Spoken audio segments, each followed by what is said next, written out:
라소다 동화들이야 아주 시라하게 캐노부체 나바당 다는 신기 롬녀 남바 대신도 Прежде 다른기 всего, я хочу 상황이야 вас всех поприветствовать. 샘비슈아이 И в особенности я 다들이 приветствую всех учителей Кемпола Банов, а также всех учеников монастырских колледжей 다들이 Шедр, 레레아지 샘비들도 다 상서마로 다시 이거야 다들이 좀 나서 참가 다들이아지 а также всех, кто слушает эти учения по интернету. Сегодня 9-й день наших зимних учений.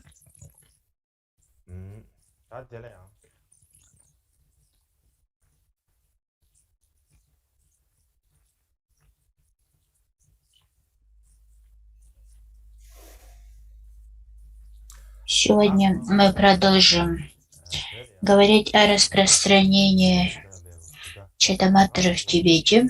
Мне кажется, что нет нужды говорить об этом слишком подробно.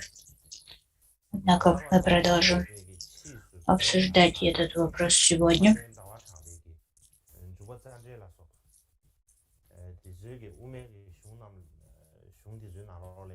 И, как я уже упоминал вчера,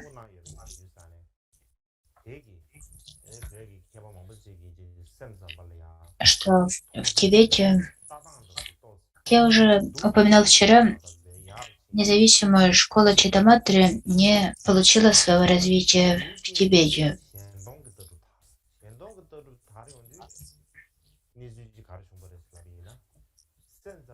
И в трактатах с Мадхьямаки Срединного пути, которые распространились в Тибете во второй период распространения Дharмы, в таких трактатах, как, к примеру, Мадхьямака Аватара, Чандракирти, а также комментарии на Мадхьямака Аватару,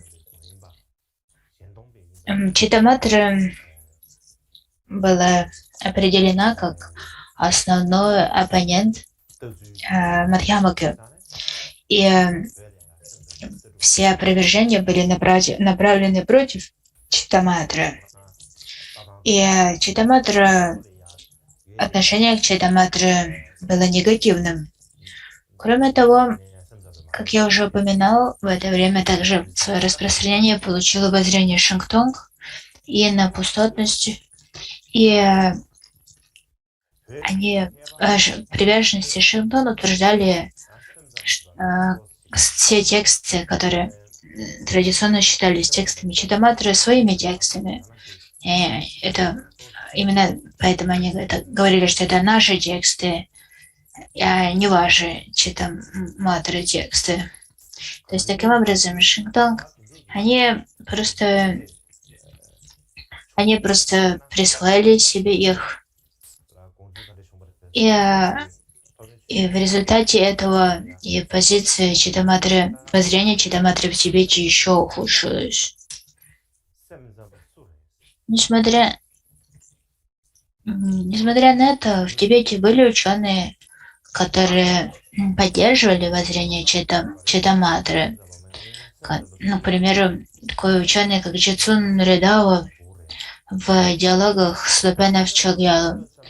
Он пишет следующее. Если Асанга, Васубанду и другие последователи это не последователи Читаматры, тогда кто является последователем Читаматры?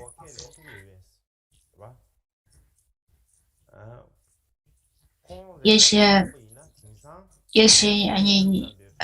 они плохие лишь потому, что они принадлежат к Читаматре, то означает ли это, что вы знаете школу Читаматры? В Тибете я не вижу никого, кто бы понимал воззрение Читаматры во всей полноте.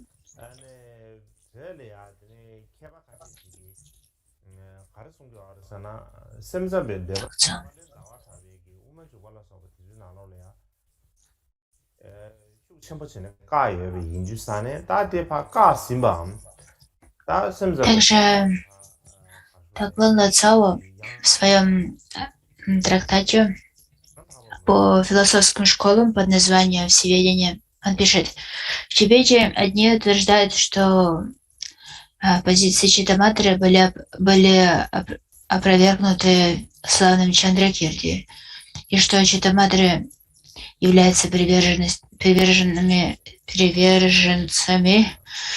буддийского крайнего воззрения.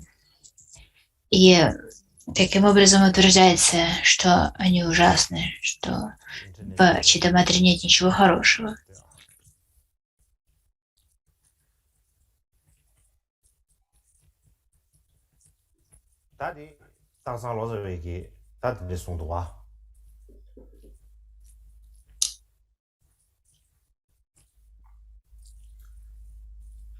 근데 이제 저는 다 너나 회리야지 개박하시지 우르지 투시다. 지심상 발이야지 따당 왜 누다를 취한지 Однако, если мы попытаемся объяснить это с другой точки зрения,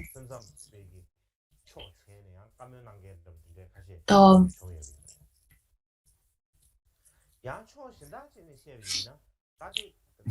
похоже, что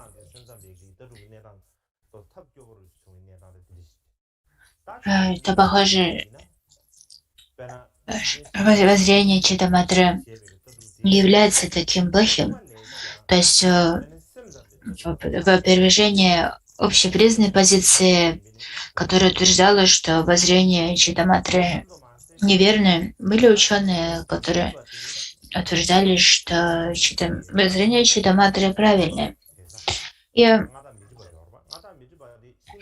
к примеру, Панчен Шакья Чогдан распространял воззрение, философию, которая была ближе Читаматре, чем Мадхьямаке. Кроме того, Майтрипа был учеником Шантипы, Ратнакара Шанти. Шантипы, как вы знаете, Майтрипа — мастер Махамудры. Итак, Майтрипа был учеником Шантипы, а Шантипа был мастером Читаматры. Что означает, что, возможно, Майтрипа также был приверженцем Читаматры. Есть такие утверждения. Кроме того, в Кагью мы говорим о последовательности 4 йог. И именно этот аспект, последовательность 4 йог, были впервые изложены именно Шантипы.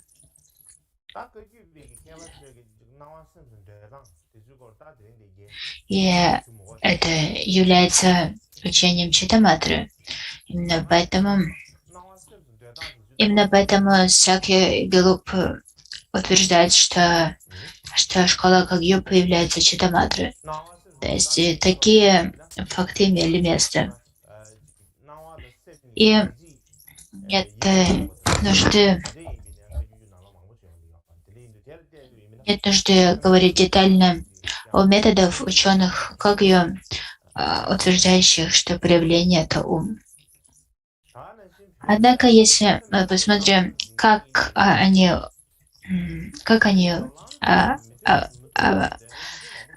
утверждают, что явление является умом, говорится, что явление и ум едины по своей сути.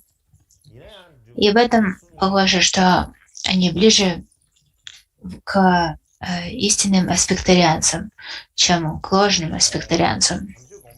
Кроме того, в Тибете были те, кто утверждал, что если придерживаться воззрения Читаматры, то возможно лишь достичь пути соединения, пути применения второго из 5 путей Бодхисаттвы, но невозможно достичь пути видения. И что касается этого, Дрикун Чиктен Сунген утверждает в своем трактате «Единое намерение истинной Дharмы», что ясное познание Читаматры присутствует на седьмом буме. То есть, что хочет сказать Джигтен Сунгон, это то, что воззрение Читаматры присутствует в медитативной мудрости на седьмом буме, на седьмом уровне Бодхисаттвы. Именно так это разъясняет некоторые ранние комментарии на единое намерение Джигтану Сунгона.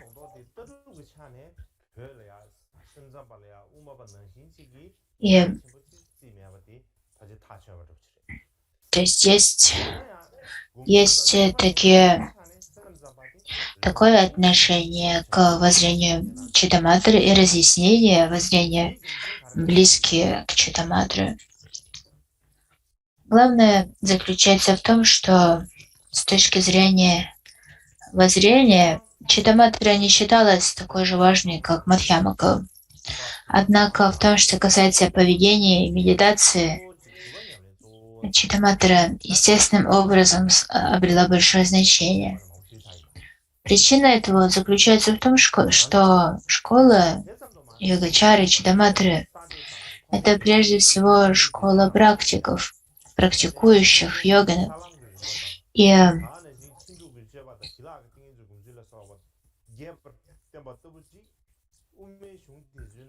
именно таким образом она получила свое развитие, распространение. Я уже говорила об этом.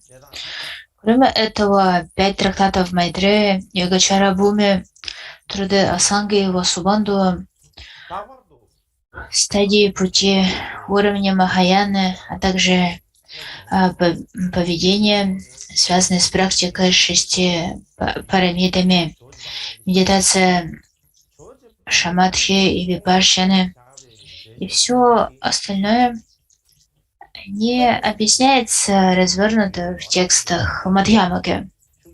Однако все это объясняется детально в текстах Читаматры. Именно поэтому практикующие Махаяну, практикующие медитацию Махаяну, у них не было другого выбора, как изучать трактаты Читаматры. В особенности среди всех великих индийских ученых, которые пришли в Тибет, один из тех, кто обладал наибольшей активностью в Тибете, был Атиша, Джову Атиша. И его величайшее достижение касалось не философии, а прежде всего учения по практике Махаяны. К примеру, учением по стадиям пути 3 типов индивидов, а также сущностные наставления по практике лоджонга, тренировки ума. И в особенности практические советы, касающиеся практики Дхармы Махаяны. И в своем автокомментарии на «Светоч на пути к просветлению» Атиша утверждает про путь 3 типов индивидов. Это разделение на 3 типа индивидов впервые было обосновано в автокомментарии на сокровищницу Абидарма Кошу Васубанду. Подобным образом 3 типа индивидов также часто упоминается в трактате Асанги Йогачара Буми. И также есть связанные утверждения в сутрах и шастрах Читаматры, включая комментарии Асанги на Уттаратантра Шастру и комментарии Асанги на Сутру Махапаринирваны. Поэтому похоже, что это учение о 3 типов индивидов — это линия передачи этих учений, это линия передачи Читаматры. Кроме того, в том, что касается сущностных наставлений по тренировке ума, ладжонгу, в основном они происходили брали свое начало от владыки Серлингпы, который, как говорится, принадлежал к школе Читамадры. Кроме того, мастера Кадампы утверждали, что всего существует 3 линии. Это линия глубокого воззрения, линия обширного поведения, а также линия передачи благословений и практики. И из этих 3 линий линия обширного поведения восходит к Асанге и Васубанду. И в связи с этим есть 2 традиции дарования обета Бодхисаттвы. Традиция линии обширного поведения и традиция линии глубокого воззрения. И также иногда говорится, что линия обширного поведения это традиция обета Бодхисаттвы Читамадры, а традиция глубокого воззрения это традиция обета Бодхисаттвы Мадхьямаки. И даются разные трактования, какова из них подходящая, какая нет.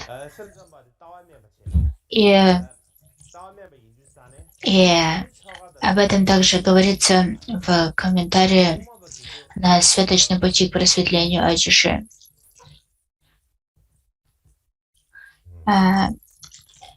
Однако, если мы взглянем на традицию передачи обета Бодхисаттвы, то передача обета Бодхисаттвы в соответствии с линией обширного поведения дается в соответствии с Бодхисаттва Бхуми, а традиция Мадхьямаки в соответствии с Бодхисаттвой Чарьяватары путем Бодхисаттвы. И также Сакья Пандита утверждал, что воззрение Читаматры является низшим. И именно поэтому ритуалы и поведение Читаматры являются более строгими, в то время как воззрение Мадхьямаки выше, и именно поэтому ритуалы и поведение в традиции Мадхьямаки менее строгие, более расслабленные. И кроме того, таким образом и другим образом Сакья Пандита утверждал, что традиция Мадхьямаки является высшей. Однако есть много опровержений такой позиции Сакья Пандиты. К примеру, в трактате Кедрубаджи «Три обетов», а также в комментарии Павла Цуглакченвы на Бодхисаттва Чарьяватару, в которой говорится, что 9 стадий Шамадхи, 6 сил, ментальное вовлечение и другие аспекты практики более четко изложены именно в трактатах Читаматры. В этом ни было, в Сакья Гелу, как и Энигма, поддерживаются традиции передачи обета Бодхисаттвы в обеих традициях, как в традиции Асанги и Васубанду, так и традиции Нагарджуны. В целом, именно поэтому мы можем утверждать, что хотя воззрение Читаматры не распространилось в Тибете, поведение и практика Читаматры распространились в Тибете. Подобным образом, в много историях говорится о том, как один из 3 отцов-основателей Кадампы, Потова Ринченсал, учил 6 текстам Кадампы. Среди них Абхайсаттва Бхуми, Махаяна Сутра Аламкара. И в связи с этим многие ученики достигли высокого уровня понимания. Именно поэтому традицию стали называть Кадампа. И что касается обета Бодхисаттвы, считается, что Бодхисаттва Бхуми является самым важным трактатом, разъясняющим обет Бодхисаттвы. И именно поэтому многие тибетцы написали комментарии к Бодхисаттва Бхуми. Самый известный из них — это трактат Джай Цонкапы «Джанчукшин Лам. Великий путь к просветлению». Кроме того, великий трактат Джай Цонкапы о стадиях пути к просветлению Ламрим Чимо также использует много цитат из Бодхисаттва Бхуми касательно уровня шраваков, ненца. И в любом случае в этих трактатах признаются тексты, трактаты Читаматры. И в связи с этим в Тибете развилась обширная традиция их изучения. И такая традиция была связана не с тем, что разделялось и философское воззрение, которое в них изложено, а поскольку практика, которая в них изложена, имела большое значение. Кроме того, один раздел литературы, один вид литературы Читаматры получил большое распространение в Тибете. Это трактаты по прамане, достоверному знанию. До великого Ватсава Макладана Шараба лишь несколько трактатов по прамане были переведены на тибетский, и не было разъяснений этих трактатов, лишь общие разъяснения. И поскольку Мокладан Шараб признавал важность учения праманы, достоверного знания, он изучал трактаты по прамане с кашмирскими учеными Шампеном Сангпо, Палденом Гьялпо, Пуньяшри и другими. Кроме того, он говорил, что сутры Пражняпарамиты такие глубокие, что в ранних переводах этих сутр на тибетский были допущены ошибки в переводе, что вызывало трудности в понимании. И поэтому он считал, что было важно получить наставления по линии практики Пражняпарамиты. Именно поэтому он отправился в Центральную Индию и претерпел большие трудности для того, чтобы получить эти учения. В то же время говорится, что Мокладан Шараб учился с двумя наиболее выдающимися учеными из Восточной Индии того времени, которых звали Гоми Чаме и Бумтрак Нипо.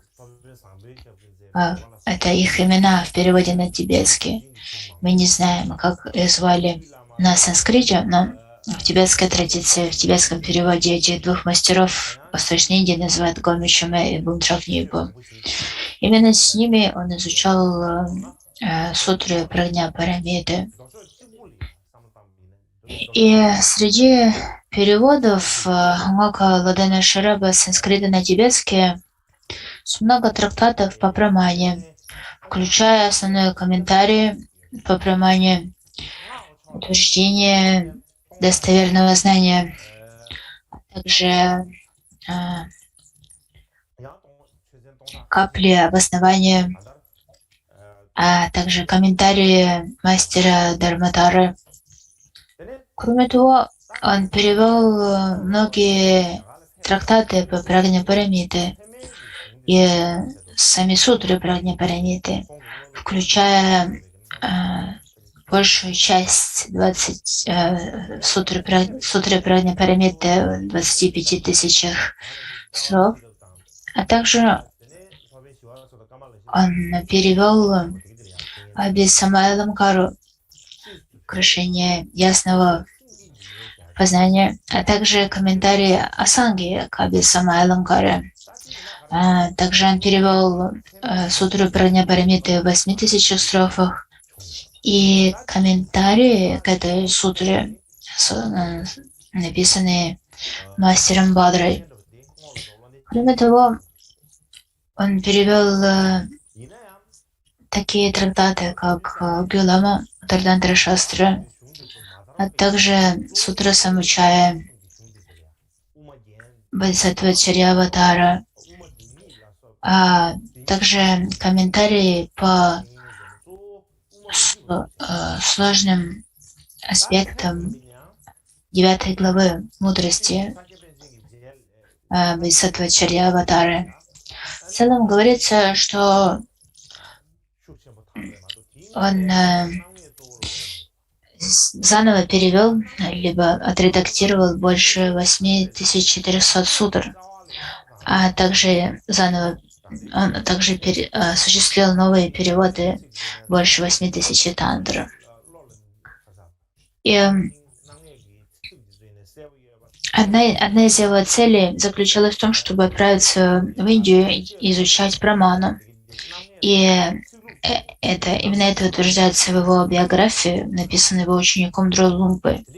Когда он вернулся в Тибет, то он в основном учил Махайна Сутра Ламкари, Мадхья Мадьянта Вибхаги, а также Мула Мадхьямака Кариги.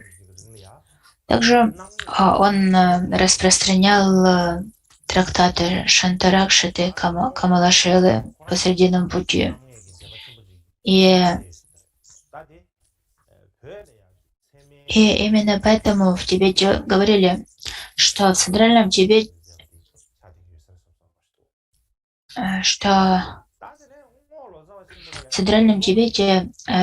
была создана традиция изучения, которая объединяет воззрение Мадхьямаки с методом логики праманы. Однако в то время работы Чандракирти еще не получили широкого распространения. Поэтому в основном трактаты, которые изучались, это Мула Мадхьямака, это Мадхьямака Аланкара, Шантаракшиты и другие трактаты, связанные с Сватантрика Мадхьямакой. И в то время именно позиции Сватантрика Мадхьямаки были наиболее распространены в Тибете. В том, что касается праманы, после Сакья Пандиты его комментарий на праману стал широко распространенным. И утверждение праманы считается более легким для понимания. И поэтому обоснование достоверного познания также имело большое распространение. Но Клоден Шраб написал длинные комментарии, развернутые комментарии на обоснование достоверного знания. И это один из самых ранних комментариев по прамане, написанный на тибетском. У Мока Ладена Шраба было 4 главных ученика. Шангце Пунгва Чоки Лама считается наследником его тела. Затем наследником его учений считается Дролумпа Лодру Джуны. Почему Шангце Пунгва Чоки Лама считается наследником его тела? Это потому что он стал главным ламой его монастыря после того, как Мокладен Шараб умер. Главный держатель его учения — это Дролумпа Лодру Джуны. И главный держатель учения Прагняпарамиты Драчемпа Шарабар. И его главный держатель его учения по Срединному пути и прамане — это Кюм Ринчандрак. Итак, Шангце Пунгва основал Сангпо монастырь Сангпо. И после этого говорится про историю Сангпо. Дролумпа написал много трактатов. Самый известный из них — это «Великие стадии учений» Тенрим Чамо. И Чэ Цангха посчитал этот трактат важным и упоминал об этом в своих трактатах. И говорится, что именно этот текст является главной основой для Ламрим Ченмо Цонкапа, великих стадиях пути просветления. Также есть традиции учения Прагни-парамиты, которые восходят к нему и которые отличаются от традиции Джэчимпо. И главным учеником Дролумпы и Кюнга был Чапа Чокисенге. Он был очень знающим и хорошо разбирался в прамане. И написал комментарии как на Праманавардику. И говорится, что всего он создал трактаты 3 собраний по прамане и логике. Эти собрания короткие, средней длины и длинные собрания. Это то, что по-тибетски называется дюджа, собранные темы. Дюджа не является названием текста, это просто тема, по которой проводятся дебаты. В Тибете также, как вы знаете, у нас есть традиция проведения дебатов, когда Монголва, то есть тот, кто нападает, кто презентует, он стоит, выставив одну ногу вперед и хлопает в ладоши, когда выдвигает свои утверждения в диспутах. И такую традицию как раз ввел Чапа Чокисенге. И что касается его воззрения, то он был Сватантриком Мадхьямикой. Он разделял воззрение Сватантриком Мадхьямики. Он опровергал традицию Чандракирти, утверждая, что в ней есть 8 ошибок.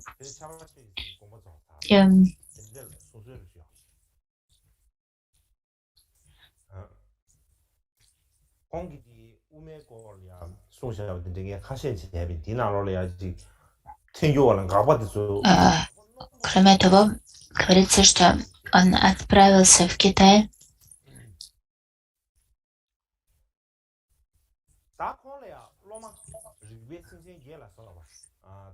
У него, кроме того, он практиковал в Китае, на священной горе Мажушри. И я читал его трактаты. У него очень сильно развита логика, и его опровержения очень хорошо обоснованы.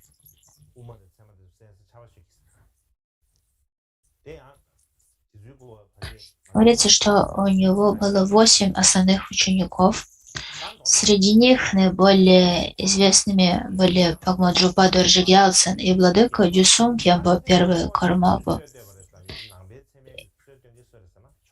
Это именно они принадлежали к известным 3 мужчинам из Кама, которые изучали с Чапой Чокисенге праману. Дюсун Кемпо был один из его учеников, кто изучал с ним праману. Кроме того, они также изучали с ним Мадхьямаку, то есть Дюсун Кемпо получил от него учение по срединном пути Мадхьямаки. Вкратце, кто является основателем школы праманы достоверного знания? Это Дигнага и Дharmakirti. Однако Дигнага и Дharmakirti, они являются общепризнанными мастерами Читаматры. Однако в Тибете, если мы взглянем, какая литература, какие трактаты обладают наибольшим влиянием, то мы видим, что даже большим влиянием, чем трактаты Мадхьямаки, имеют трактаты прамана. И есть те ученые, которые изучают лишь праману. И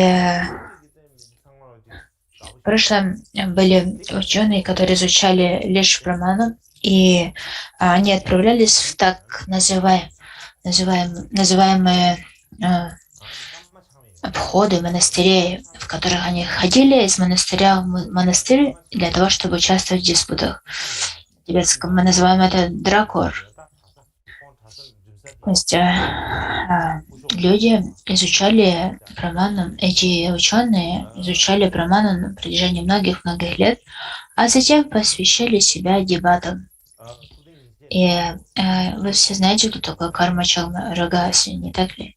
И вот в истории Карма-чагмы говорится, что когда он отправился из Кхама в центральный Тибет, то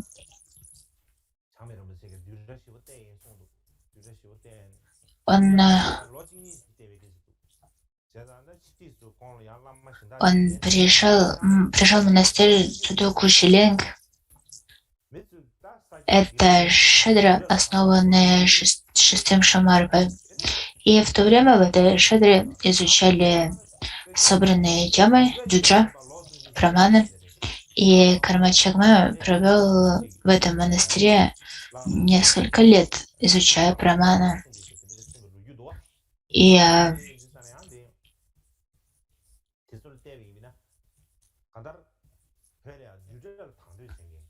после того, как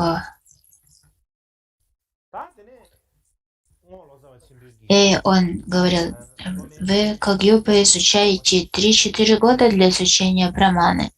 В чем смысл этого? Вот Саки и Гюлук этому посвящают лишь 1 год, говорил он. Есть такие воспоминания. Однако это лишь свидетельствует о том, что в то время в Тибете был очень большой интерес к учению праманы, собранным темам праманы. И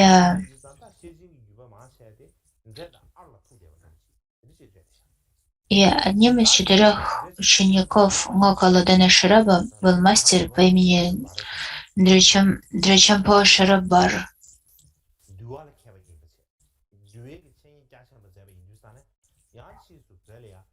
А его учеником был Арджанчоп Ешиджун. Говорится, что он написал комментарии на развернутую браньяпарамиту средней длины и короткую браньяпарамиту сутру.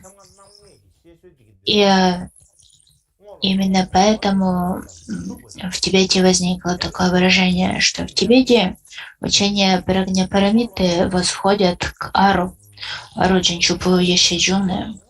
Другой ученик Драчампо Шараббара по имени Джа Дульводзимпо Цудрубар был большим знатоком Винае, и он изучал Винае и распространил учение Винае повсеместно. И поэтому в связи с этим мы говорили, что Виная восходит к Джа Дульводзимпо Цудрубару.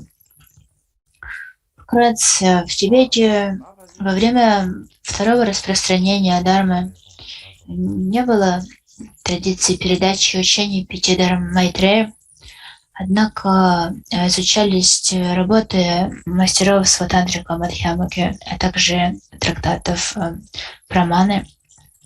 И именно эти учения были очень самыми важными. И теперь давайте сделаем перерыв на 30 минут.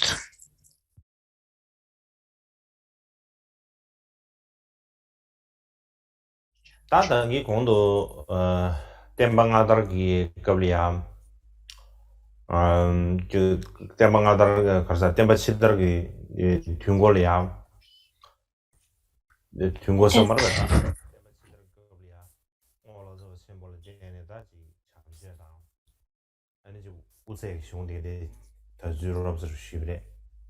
Так, как я уже говорил, 5 Дharм Майтрея, 5 главных трактатов Майтрея и 20 Дharм Майтрея.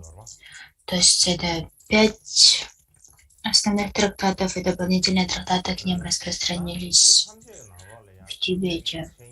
И распространение этих 5 Дharм в Тибете распространились благодаря усилиям Мокалацавы. И изучение 5 Дharma-Майтрей распространилось во всех 4 школах Тибета, Сакья-Гелу, Калью-Нима. И,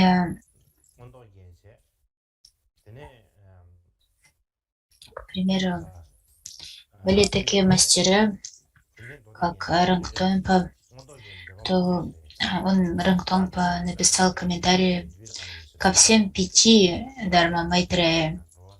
А также было очень много, бесчисленное количество мастеров, которые написали комментарии к одному либо к нескольким из 5 трактатов Майтрея. Из всех этих комментариев, мне кажется, больше всего комментариев написано на Абхисамая Аламакару. И затем на 2-м месте Уттаратантра Шастра и на 3-м Махаяна Сутра Аламкара. В том, что касается Мадьянта Вибагу и Вибагу и Дharma-Дharмата Вибагу, на них написано меньше комментариев. Итак, всего у нас есть эти 5 Дharma-Майтрея, а также эти 5 Дharma вместе с комментариями, основными комментариями, и всего их 20 Дharma-Майтрея. Они распространялись широко в Тибете. И, однако, это не означает, по моему мнению, что тибетские ученые интересовались воззрением Читаматры. То есть нельзя говорить, что все они не интересовались. Например, Шакья Чогден интересовался философией Читаматры. Однако в своем большинстве тибетцы не интересовались Читаматрой.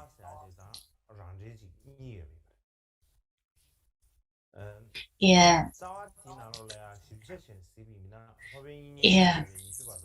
среди всех мастеров Тибета можно сказать, что самый большой интерес к философии Читаматры проявил Дже Цонгапа. И утверждать это можно на основе того, что Дже Цонгапа написал коренной текст, а также комментарии на сложные аспекты ума и сознания основы. Едан Кюнши Каване на тибетском. Это трактат Дже Цонгапы, в котором он обосновывает различение ума и Аллаха Виняны. Если мы взглянем на коренной текст, то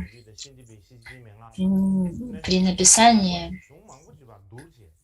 коренного текста Дже Цонгапа опирается на Самди Нирмочину сутру, комментарии на Сади Нирмочину сутру. Кроме того, также Майна Санграху, также комментарии Дharmakirti на Браману.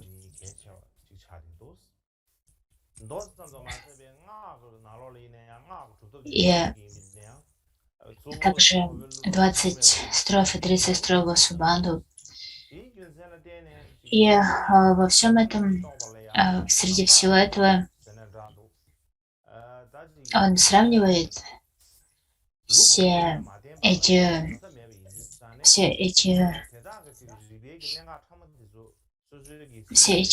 трактаты, сравнивает их с трактатами Махаяны. И также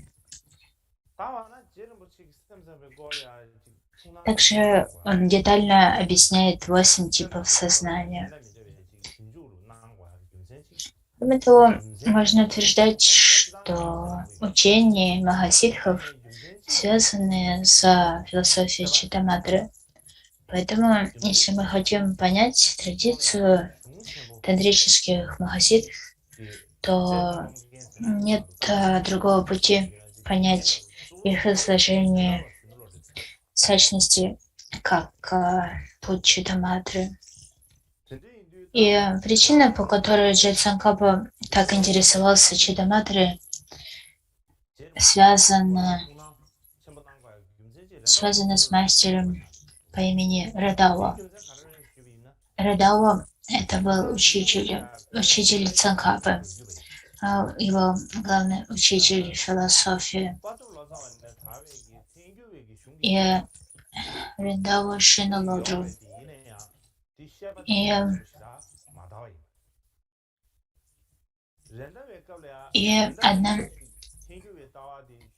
И как раз причина, по которой Джей Цанкапа интересовался Читаматрой, связана с Рендавой. Дело в том, что до этого большинство тибетцев придерживались воззрения Мадхьямака Сватантрики.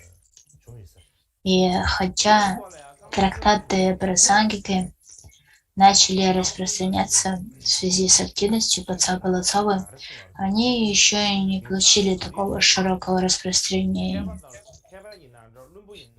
И Рендава оказал большое влияние на распространение прасангики.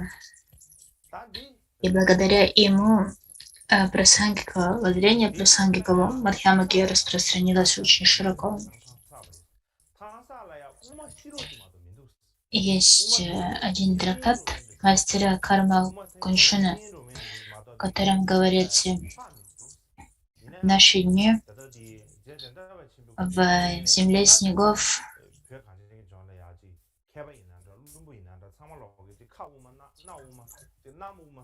тот факт, что все мудрые, все глупые говорят о Мадхьямаке и дышат Мадхьямакой, все это доброта Рендавы. До него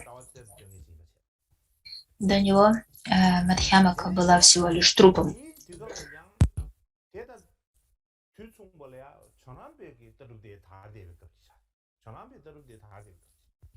То есть что хочет сказать Карма Куншун, что в Тибете все, как глупые, так и умные, постоянно говорят о Мадхьямаке, дышат Мадхьямакой, говорят о том, что все есть Мадхьямака. И все этот факт заслуживает своему существованию доброте мастера Рендавы.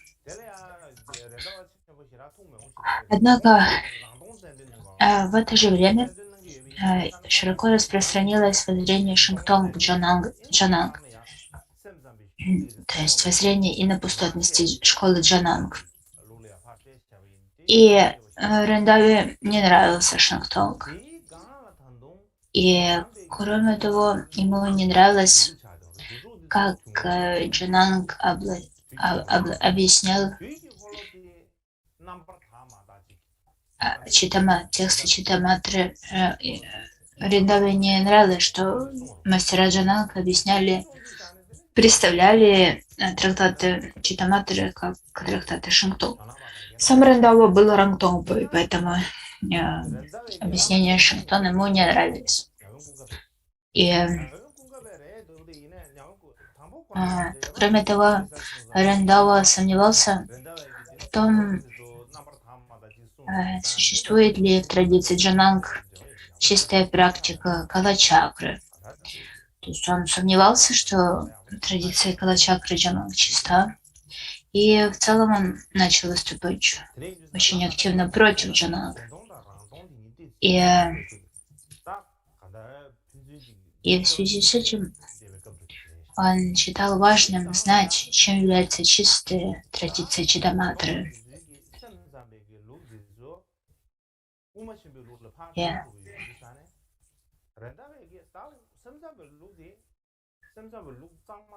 И на самом деле у Рендава были учителя Джонанг.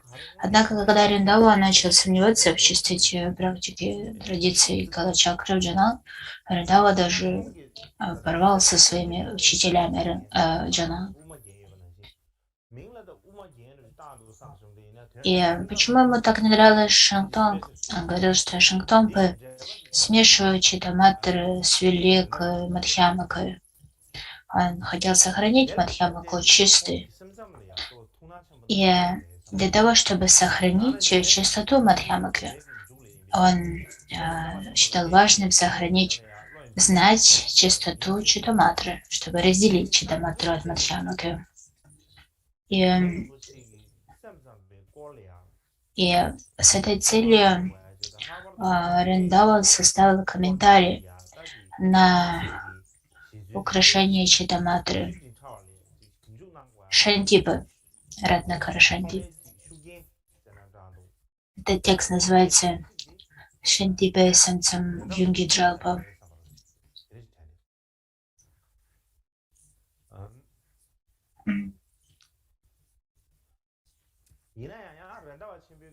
И в этом трактате Джатсанкапы о сознании основы Алая Видняны Джатсанкапа пишет, что благодаря Риндаве его ум пробудился, познав значение Писания. Однако Риндава утверждал, что все трактаты Майтреи принадлежат к Читаматре.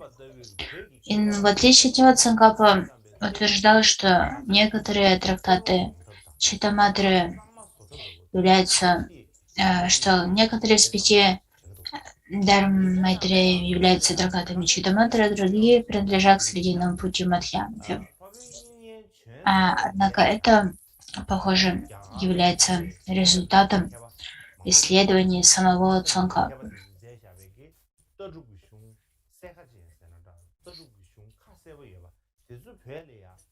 В любом случае, лишь несколько тибетских ученых, таких как Цонкапа,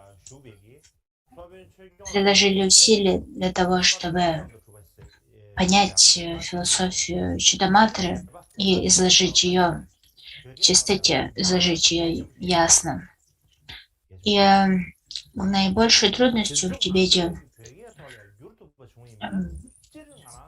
было то, что не так уж много трактатов Читаматры тех ученых, которые были последователями Васубанду, были переведены на тибетский, поскольку именно эти трактаты последователей Васубанду являются самым ясным изложением философии Читаматры. И эти тексты переведены на китайский. К примеру, это трактаты, это комментарии Дharmapala и другие трактаты последователей Васубанду. Мне кажется, что было бы хорошо, важно перевести их на тибетский. И поскольку у нас такие сильные позиции в изучении праманы и логики, и благодаря этому мы сможем достичь более высокого уровня изучения и преподавания философии. И это будет очень полезно, по моему мнению. У меня нет в этом сомнений. И почему я так считаю? Потому что у нас в тибетском буддизме есть такая способность. У нас есть очень развитая традиция изучения буддийских трактатов, полагаться на логику и праману. Поэтому, если бы у нас была возможность для этого, если у нас были все, что нам нужно, если бы кто-то учил нас этому, направлял нас в этом, то, мне кажется, нет никакого сомнения в том, что мы бы смогли развить лучшее понимание философии Читаматры. Итак, это то, что касается распространения воззрения Читаматры в Тибете или трактатов Читаматры в Тибете. Если что-то в том, что я сказал, неверно, я прошу вас меня простить. А следующее, о чем мы поговорим, это различия Читтаматры и Мадхьямаки, а также Читтаматры и природы Будды. Между я буду говорить об этом с точки зрения исследования, анализа, а не с точки зрения традиционного подхода презентации изучения писания текстов. Между двумя философиями,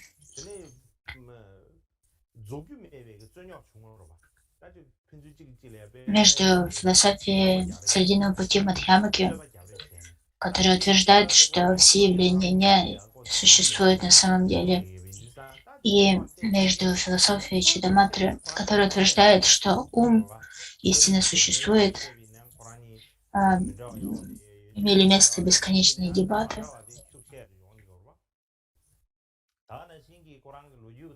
И в этих дебатах, в этих диспутах они опровергали друг друга. И эти диспуты не закончены, хотя прошло уже сотни и даже тысячи лет. Дело в том, что между этими двумя школами есть подобие в различиях, в воззрениях, но также есть различия.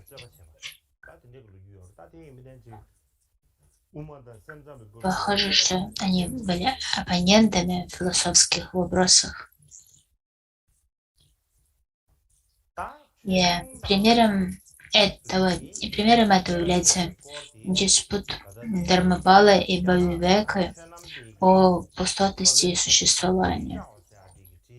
И этот диспут, в котором Дharmapala утверждал, что взаимозависимая природа происходит без взаимозависимости причин и условий, и что она существует, тогда как Бхавивека утверждал, что она не существует.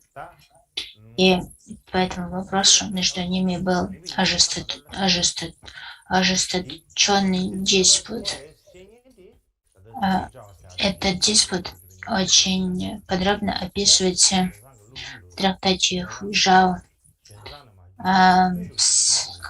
светильник абсолютного смысла, утверждающий лишь сознание.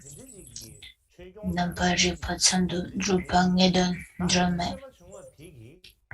И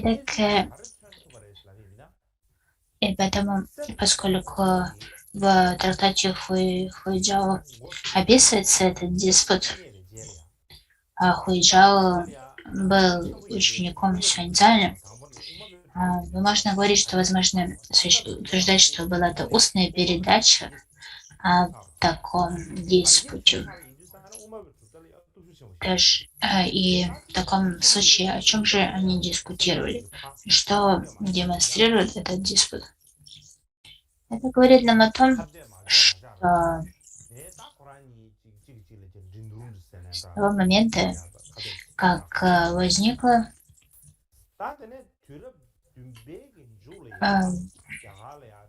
когда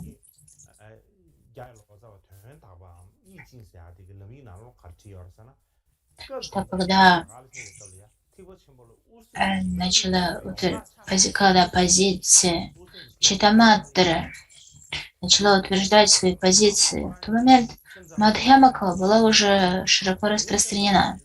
Поэтому Читтаматра в VII веке она стала главным противником Мадхьямаки. И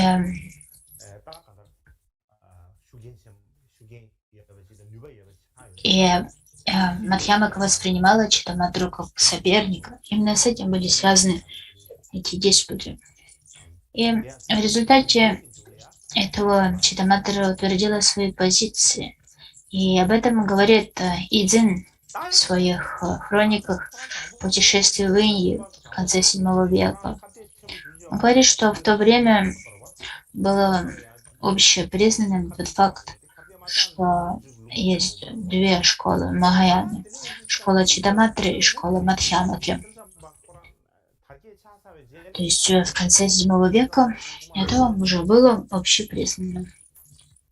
Однако, когда Читаматра лишь начиналась, то она развивалась в условиях, в которых превалировал именно серединный путь Мадхьямаков.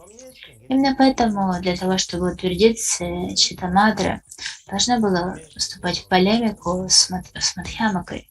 И даже когда Читамадра утвердила свои позиции они продолжали дискутировать с Мадхьямкой. Откуда мы знаем об этом? Мы знаем об этом из хроник, рассказывающих о том, как Сюаньцзянь и Ицин пришли в Наланду в VII веке.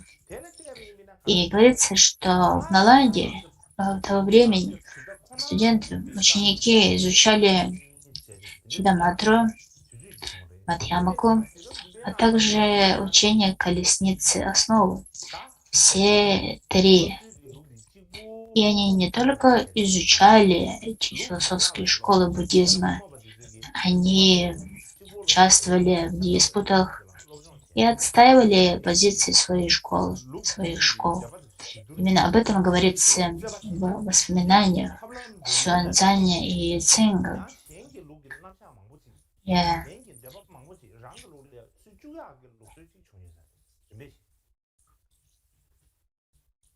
И из этих диспутов мы видим, из этого мы видим, что в то время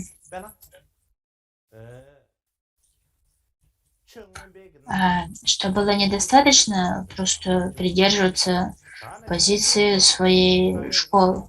Необходимо было знать о позиции других школ, необходимо было дискутировать с другими школами, вступать с ними в полемику. И также включать философские методы, которые другие школы используют, в свою собственную традицию. К примеру, таким образом Читаматра привнесла в свою философию многие изложения философии Абхидharмы. И точно так же Мадхьямака обогатилась с помощью Читаматры. И Читаматра оказывала таким образом влияние на Мадхьямаку. И с одной стороны, это можно было считать как негативное влияние, поскольку в результате этого влияния позиции Мадхьямаки сближались с позицией Читаматры. И, кроме того, некоторые последователи Мадхьямаки, они перенимали позиции Читаматры. И это те ученые, которые стали известны под названием Йогачара Мадхьямаки, приверженцы Йогачара Мадхьямаки. Я сейчас хочу показать вам один слайд, который показывает связь между Читаматрой и Мадхьямакой, а также их связь с Аутрантикой. Итак, посмотрите на этот слайд. И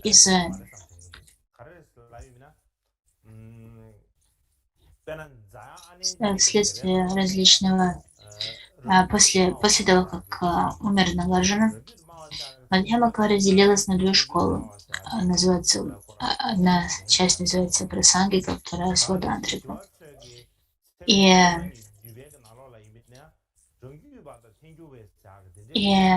иногда утверждается, что это различие возникло в Тибете, что оно не существовало в Индии. Однако, по моему мнению, это нельзя утверждать категорично. Почему? Потому что в индийских комментариях упоминается о последовательном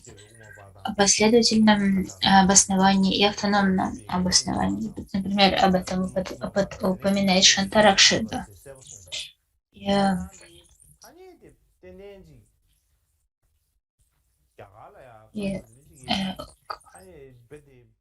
Да, Лоцава Ешиде, ученик Шантаракшиты, в своем трактате развлечение философских школ, то в этом трактате Ешиде говорит о прасангике, сватантрике, а также о йогачара мадхьямаке. То есть он употребляет все эти термины. Именно по этой причине нельзя с такой категоричностью утверждать, что это различие возникло лишь в Тибете, что оно не существовало в Индии. Итак,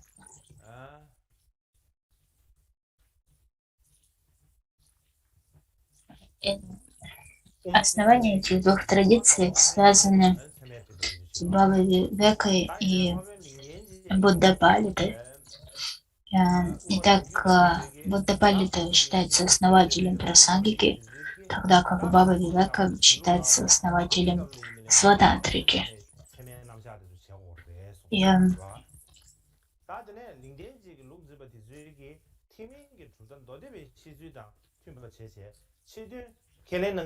приверженцы, последователи воззрения прасангика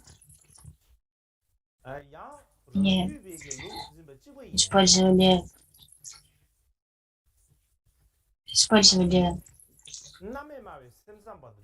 последовательные опровержения и также опирались на логику Брамана.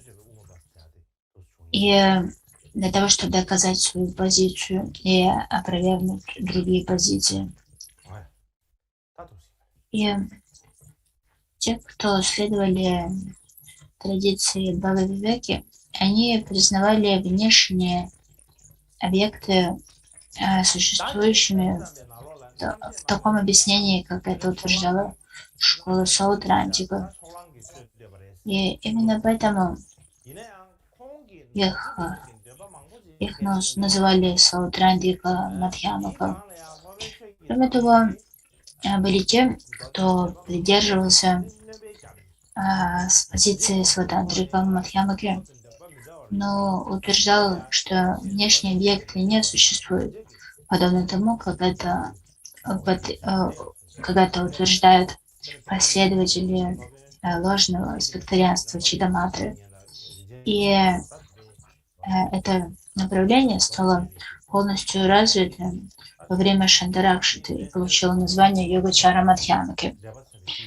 И внутри традиции Чидаматры Дигнага основал школу истинных аспектарианцев, но он также разделял некоторые утверждения школы Саутрантики.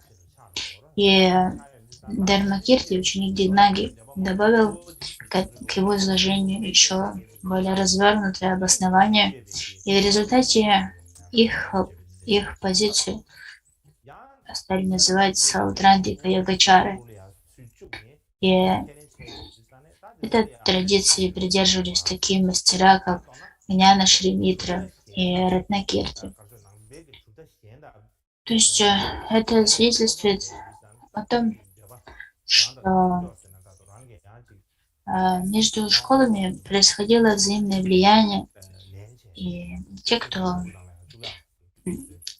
признавал позиции Саутрантики, их называли Саутрантиком Мадхьямакой. Те, кто признавал позиции Чидаматры, их называли Йогачара Мадхьямакой. Вкратце, когда мы изучаем философские школы, то нам необходимо обращать внимание на то, что между школами было взаимное влияние. Если какие-то аспекты воззрения другой школы были приемлемы для кого-то, то эти аспекты могли быть включены в собственную презентацию. И таким происходило взаимное влияние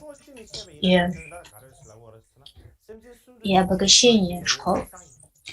Следующее, о чем я хочу говорить, это связь школы природы Будды и Читаматры. А в чем заключается философия школы природы Будды? Эта философия говорит о том, что хотя существа омрачены, загрязнены временными омрачениями, в своем потоке ума они содержат суть, гарбху всех татагат. Это то, что называется татагата гарбху, суть всех Будд, либо природа Будды. И если мы хотим объяснить это, и это означает, что несмотря на то, что существа являются временно омраченными, временно загрязненными, все существа без исключения могут достичь состояния Будды. И говорится, что семена, истоки этой философии присутствуют со времен с начального буддизма, раннего буддизма. И это то, что называется естественно незагрязненный ум. Это понятие присутствует и в палийском каноне. Там оно называется ясным умом, Бхасарачитта, а также природой ясного ума, Пракрити Прабхасварачитта, Раншинги Салвайсен по-тибетски. И так это понятие Будды, природы Будды, его основы можно найти в раннем буддизме, однако как отдельное воззрение оно было изложено в сутре Сути Татагат, Дэшин Шипы Нибэдо, Татагата Гарба Сутра. И также после этого в сутре без увеличения и без уменьшения Пэджэме Пэйдо Анананта Пурнатва Нирдэша Париварта. И третья сутра — это Шрималадеви Симханада Сутра, сутра Рыка Славного Льва. И если мы посмотрим на эти тексты, то важно понимать, каковы истоки этого учения. И если у нас санскритские рукописи этих сутр, сутры, как Авадата самого ранних китайских переводов, именно на это обращают внимание западные ученые, когда они пытаются установить самую раннюю дату, опираясь на которую мы можем определить самый достоверный период распространения того либо другого учения.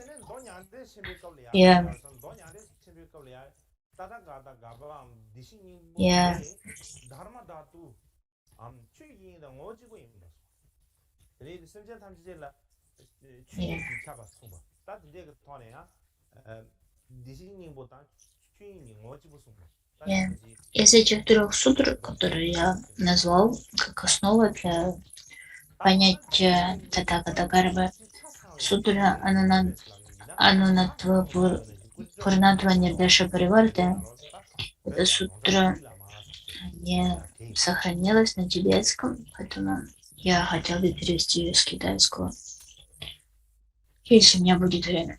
В сутре Махапаринирвана, в Махапаринирвана сутре природа Будда излагается как тождественная по своей сути с пространством всех Дharmadhatu. И говорится о том, что все существа охвачены этим Дharmadhatu, этим пространством Дharмы, либо пространством всех явлений, сути всех явлений. И главный трактат, в котором философия природы Будды изложена во всей полноте, это Ратнаготра Вибхага, Уттаратантра Шастра.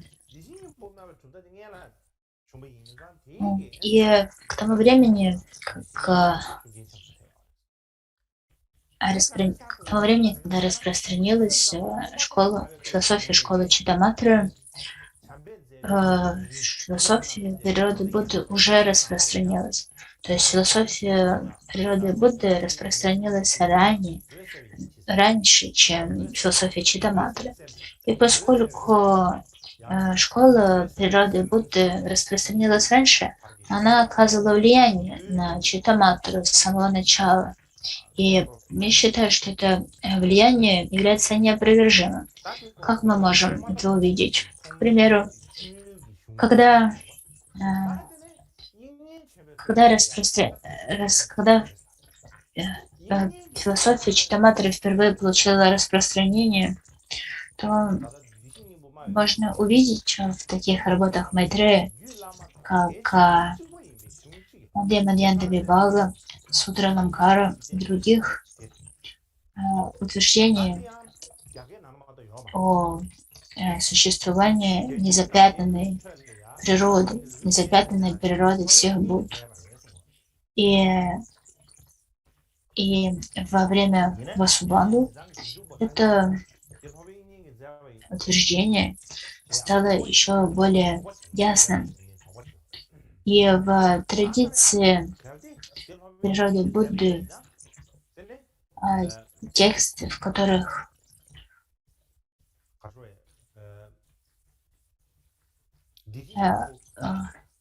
говорится, что текст наиболее важный текст, в котором излагается природа Будды, это Гюлама Таратантра Шастра. И говорится, и кроме того, трактат о природе Будды Сандре Рикетенче, который приписывается Васубанду.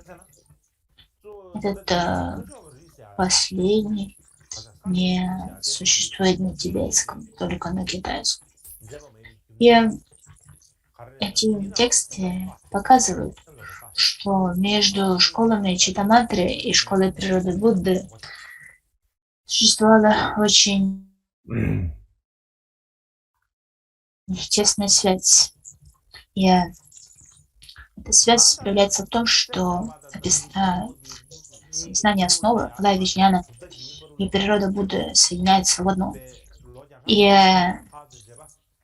основы, семена этого воззрения можно найти в Махайна Сутре Аламкаре, а также комментарии на Дашабхумику Сутру и Утаратантра Шастре и других трактатах.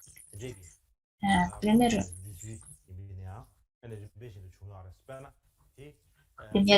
в Ланка Аватара Сутре говорится, что Алая Вижняна, сознание основы и природа Будды — это одно и то же. Например,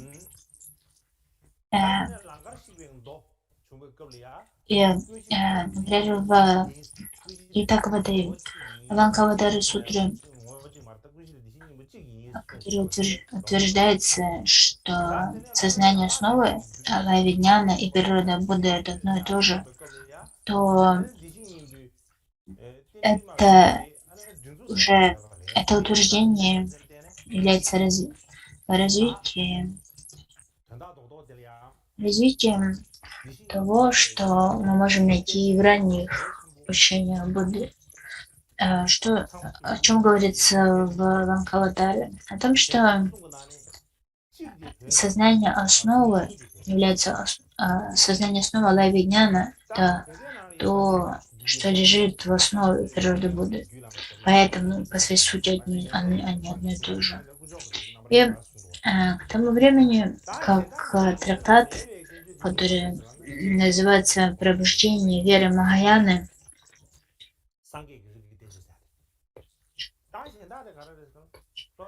причем я потенчу трактат зарождения веры Махаяны, он приписывается Ашвабхаве. То ко времени написания этого трактата очевидно, что традиция природы Будды стала организована как воззрение школы, отдельной школы. Ашвабала был индийским пандитой, который отправился в Китай. И именно в Китае он написал этот трактат «Пробуждение веры Махаяна», «Зарождение веры Махаяна». И в этом трактате Ашвабала очень детально описал природу Будды. Не совсем ясно, является ли это трактат самого Ашвабалы, либо перевод какого-то другого трактата, который он осуществлял с санскрита. Как бы там ни было, этот трактат считается важным в китайской традиции. И как бы там ни было, в китайской традиции школа природы Будды считается отдельной школой, которая возникла с раннего времени. Как сейчас в тибетской традиции говорится, что есть всего две школы Махаяны – это Читтаматра и Мадхьямака. Однако в китайской традиции эта третья школа утверждается как отдельная. Однако следует также упомянуть о том, что такое разделение на три школы и выделение в отдельную школу природы Будды, оно наиболее важным является в китайской традиции аватансики. И в других школах выделение школы природы Будды в отдельную третью школу не считается таким важным. В китайской династии Танг был мастер по имени Сяньчжоу Фасан.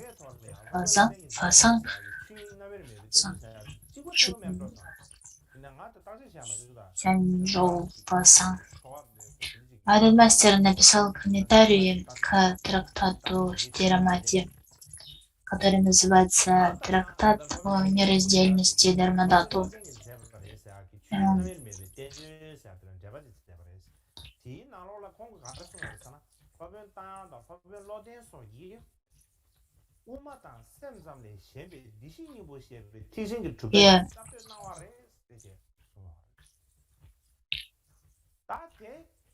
И этот трактат заслуживает внимания. И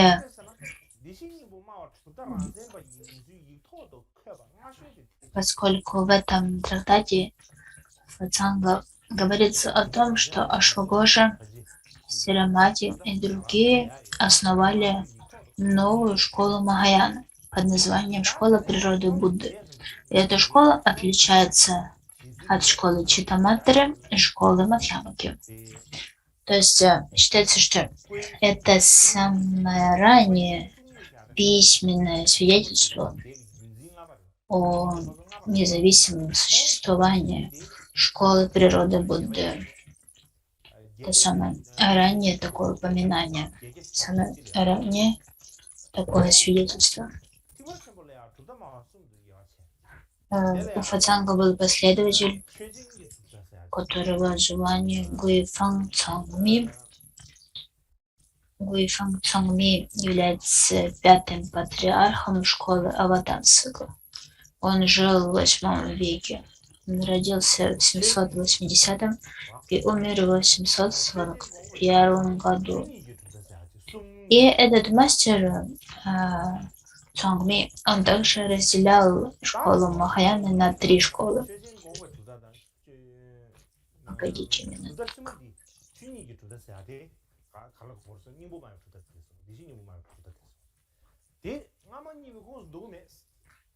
Он называл эти три школы таким образом. Первого называл школу явлений, под чем подразумевалась Читтаматра. Вторую он называл школу опровержения явлений, под чем подразумевалась Мадхьямака. И третью школу он называл школой природы явлений. И либо последователи сути, либо гарбхи, сущности. И именно эта последняя школа, это школа природы Будды. Я говорил о том, что эта третья школа отличается от предыдущих двух, и между ней и двумя другими существует 10 великих различий. И сейчас я хочу рассказать об этих 10 различиях между школой природы явлений, природной Будды, и школой явлений Читаматра. Итак, в чем эти 10 различий? Первое, говорят вкратце, это то, что школа природы Будды это то, что природа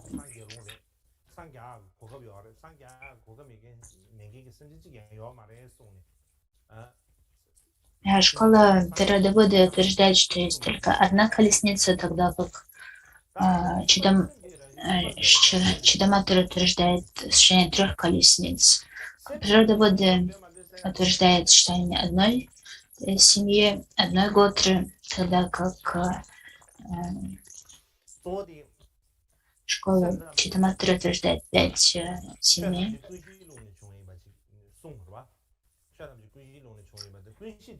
Третье — это то, что Читаматра утверждает, что природа ума пребывает в запутанности, тогда как школа природы Будда утверждает, что природа ума не запутана, не подвержена запутанности.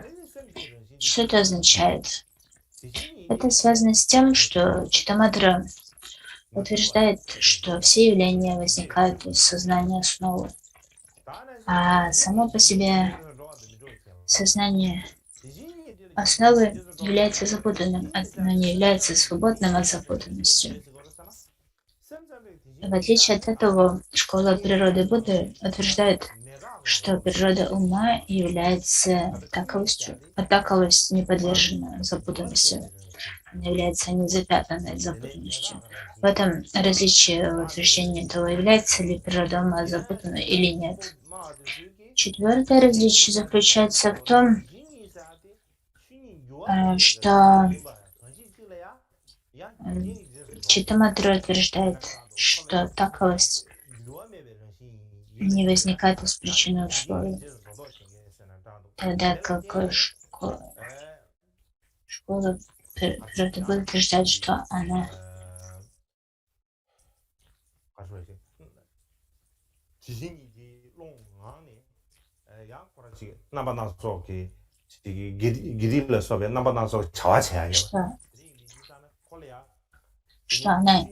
что она подвержена причинным условиям, но тем не менее она является неизменной. В этом заключается разница. Природа Читаматра утверждает, что таковость не возникает из причинных условий. Тогда как природа Будды утверждает, что истинная природа таковость неизменна, однако подвержена причинным условиям.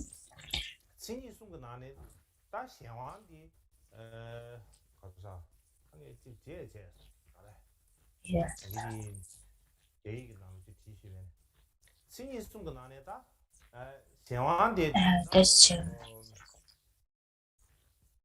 следующее, пятое различие в том, что между это изложение 3 природы, 3 лакшаны. Читаматра утверждает, что зависимая природа, 2 из 3 лакшан, существует на абсолютном уровне, тогда как школа природы Будды утверждает, что зависимая природа не существует на абсолютном уровне.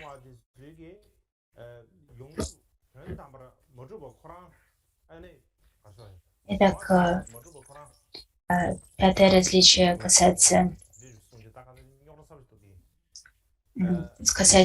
зависимой природы. Что касается 1-й из 3 лакшан, 3 природ, воображаемая природа, все соглашаются в том, что она истинно не существует. Однако, что касается 2-й природы, зависимой природы, Читаматра считает, что зависимая природа существует на абсолютном уровне, тогда как школа Тадагатагарбы природа Будды говорит, что она не существует на абсолютном уровне. Но это довольно сложный вопрос. Шестое различие – это утверждение о том, что, что в природе существ и Будд существует различие, что природа Будды — это больше, чем природа существ, тогда как Тадагатагарба школа природы Будды утверждает, что природа существ абсолютно идентичны с природой Будды. Между ними нет никакого различия. Тадагатагарба, она совершенно одинакова. Седьмое — это утверждение касательно двух истин. Читаматра утверждает, что две истины отличны по своей сути, тогда как школа природы Будды утверждает, что две истины, относительно абсолютная истина, одинаковы по своей сути. Восьмое — это утверждение касательно возникновения, пребывания, изменения и исчезновения. Читаматра считает, что возникновение, пребывание, изменение и исчезновение происходит в разные моменты времени. В то время как природа Будды утверждает, школа природы Будды утверждает, что возникновение, пребывание, изменение и исчезновение происходит в одно и то же время. Девятое различие — это связь между омрачениями, которые следует очистить, и противоядиями. Читаматра утверждает, что омрачение и противоядие, они различаются по своей природе, тогда как школа природы Будды говорит о том, что противоядие и омрачение едины по своей природе. И десятое различие, последнее различие, касается кая Будды, Будда-кая, тело Будды, Будда-кая. Читаматра говорит о том, что Будда-кая является обусловленной, тогда как школа природы Будды утверждает, что Будда-кая является необусловленной. У нас сейчас нет времени, чтобы детально рассмотреть эти отличия. Возможно, завтра, если у нас будет время, я объясню это более подробно.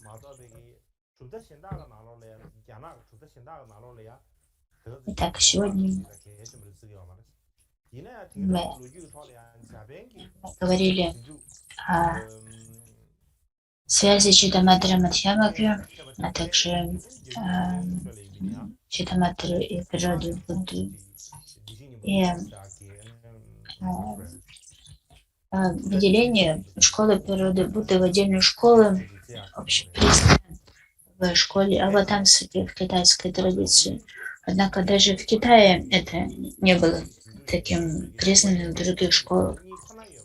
Однако японские ученые, современные ученые, посвятили этому большое время, и эти исследования японских ученых тоже стало важным в Китае.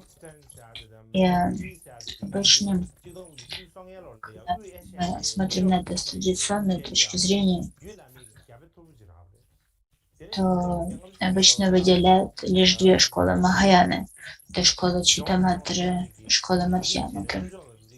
Однако в 1931 году российский ученый по фамилии Обермиллер перевел тибетскую версию Тартантра Шастры на английский. А в 1935 году ученые Джонстон и Бейли опубликовали фрагменты санскритского текста Таратантра Шастры, найденные в Южной Индии. И в 1950 году Джонстон закончил готовить санскритскую редакцию этого текста.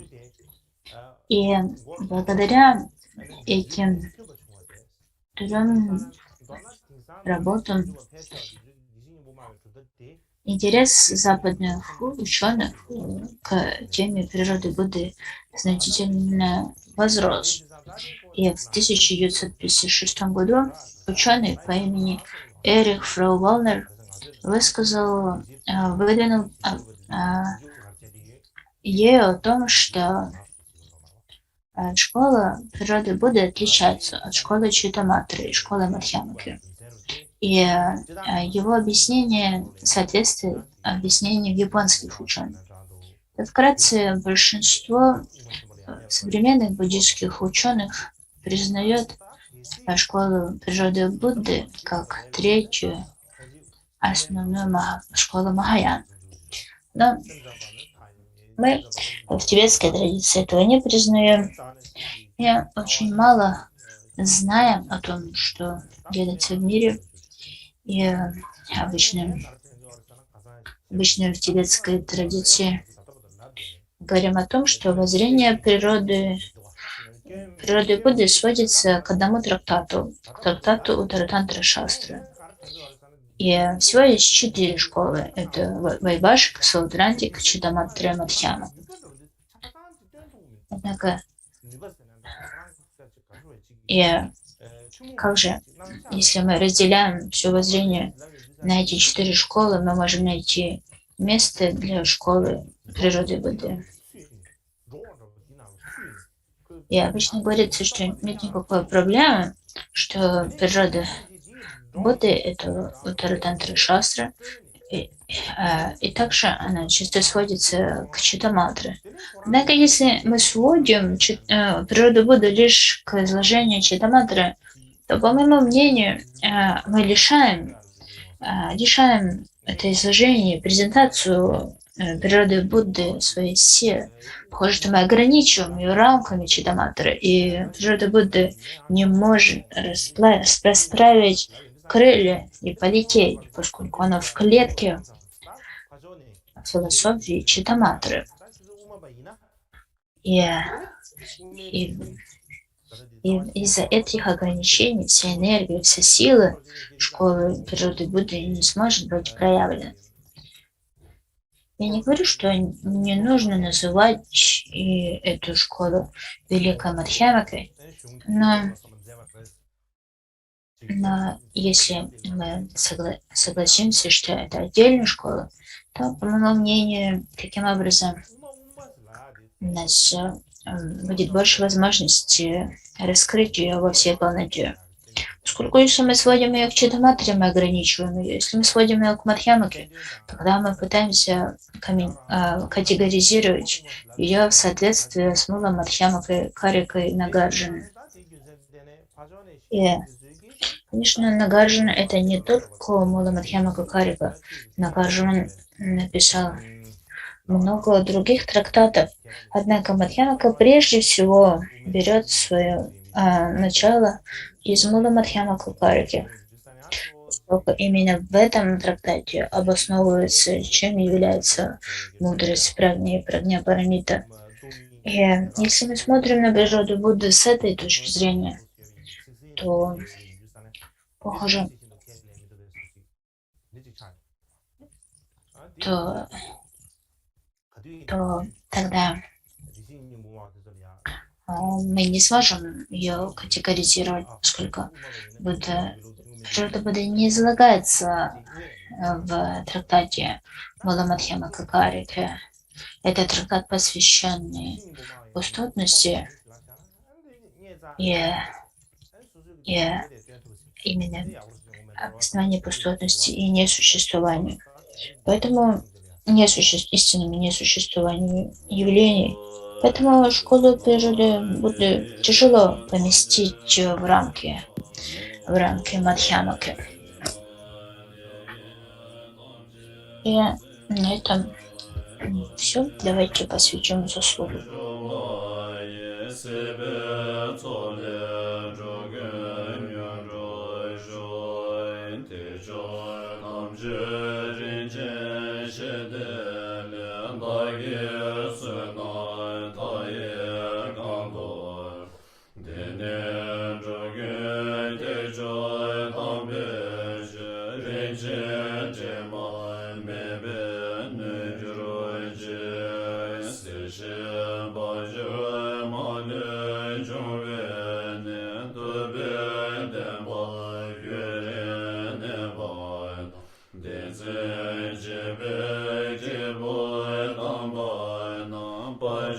Bye.